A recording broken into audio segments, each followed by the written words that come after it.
So the Grammys was a relentless tirade of sanctimonious anti-Trump virtue signalling, with mega-rich, out-of-touch celebrities desperately trying to outdo each other with tawdry woke diatribes. Didn't see that one coming. Equality in a world that is not equal, not just, and not ready for the change we are here to bring. Unless you're tired, you're poor, and any immigrant who seeks refuge. I mean, how brave must you need to be to get up in front of a self-satisfied circle jerk that already agrees with everything you say, and regurgitate the same glib mantra that they're about to regurgitate 5 minutes later? So stunning. So brave. The general public aren't even allowed into this ass-kissing contest. Yet you've got the gall to get up there and claim you speak for the little people. Give me a break. Hashtag MeToo slacktivists didn't waste an opportunity to lecture us about the objectification of women. We come in peace, but we mean business. While girls with little more than paint covering their tits jiggled around on stage, while the audience whooped and hollered for Hillary Clinton. One reason why he liked to eat at McDonald's. Nobody knew he was coming. A woman who publicly attacked and privately intimidated actual rape victims. Hillary led the effort to disparage her husband's woman accusers who were dismissed as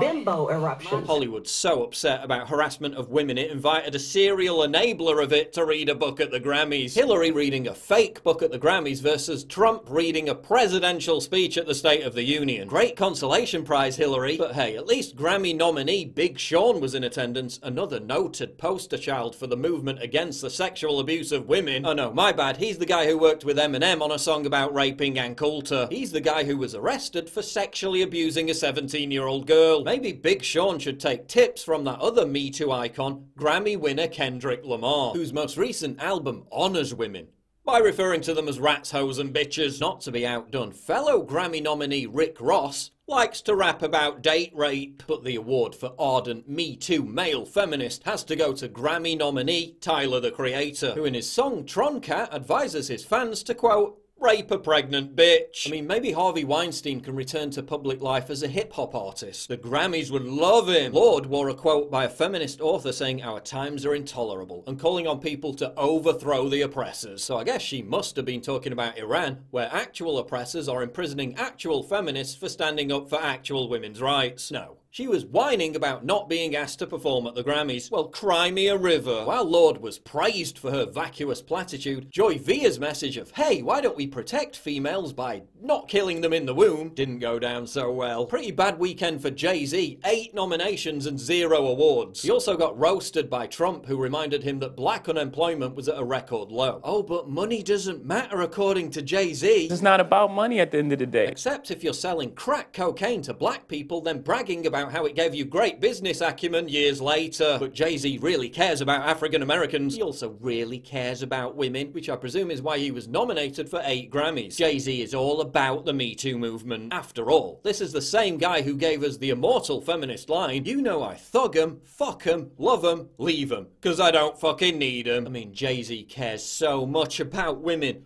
He cheats on his wife, the mother of his 2 daughters. Perfect role model. Now, the Resistance is set to stage another public temper tantrum with the George Soros-sponsored People's State of the Union. At this point, what exactly are you resisting? This is classic Trump derangement syndrome. They still cannot get past the fact that they lost an election that happened over a year ago. And what I would like to know is, what are we resisting now? Are we resisting the elimination of ISIS? Are we resisting this booming Trump economy where unemployment rate for women is now at an 18-year low, where the unemployment rate for African Americans is the lowest that it's ever been documented?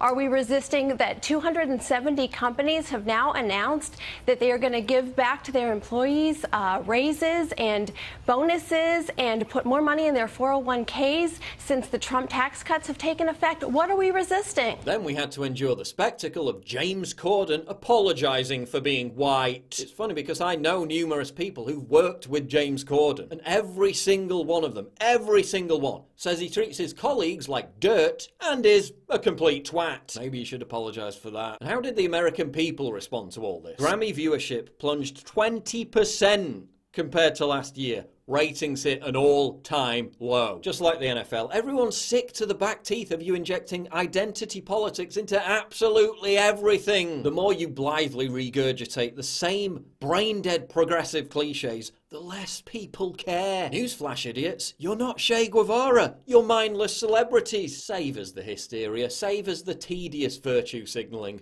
Drop the politics. Just shut up and sing. Please click the big red button to subscribe. It really helps me when you do that, and click the bell to allow notifications so you never miss a new video.